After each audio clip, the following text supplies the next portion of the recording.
Selama tahun 2022, Kepolisian Daerah Riau dan jajaran tangani sebanyak 11 perkara kebakaran hutan dan lahan di Riau. Dari 11 perkara tersebut, Polda Riau dan jajaran menangkap sebanyak 13 pelaku pembakar lahan yang merupakan perorangan.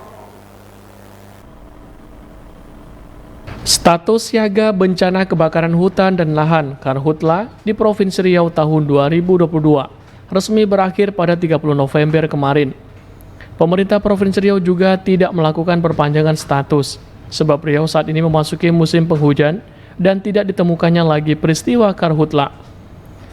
Tidak hanya faktor alam atau cuaca ekstrim, Karhutla yang terjadi selama status siaga berlangsung, juga diduga karena adanya unsur kesengajaan, di mana pemilik lahan diduga sengaja melakukan pembakaran saat membersihkan lahannya, melalui penegakan hukum sebagai upaya memberi efek jera kepada masyarakat yang melakukan pembakaran, agar tidak kembali mengulangi lagi perbuatannya. Maka polisi menindak tegas siapapun pelaku pembakaran lahan. Direktur Direktorat Reserse Kriminal Khusus Ditreskrim Suspolda Riau, Kombes Pol Ferry Irawan mengatakan, selama tahun 2022, terhitung sejak awal Januari lalu, hingga saat ini, pihaknya dan jajaran telah penjarakan sebanyak 13 tersangka pelaku pembakaran lahan.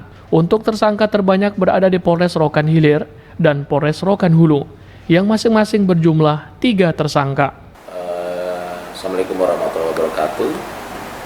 Dapat kami jelaskan kejadian Karhutla yang jajaran Polda Riau tangani selama kurun waktu 2022 dari Januari sampai dengan Desember 2022 sebanyak 11 kasus dengan jumlah tersangka sebanyak 13 kasus, dan semua sudah dalam proses sidik dengan 8 sudah tahap 2, 1 setelah sidik dan 2 dalam proses tahap 1.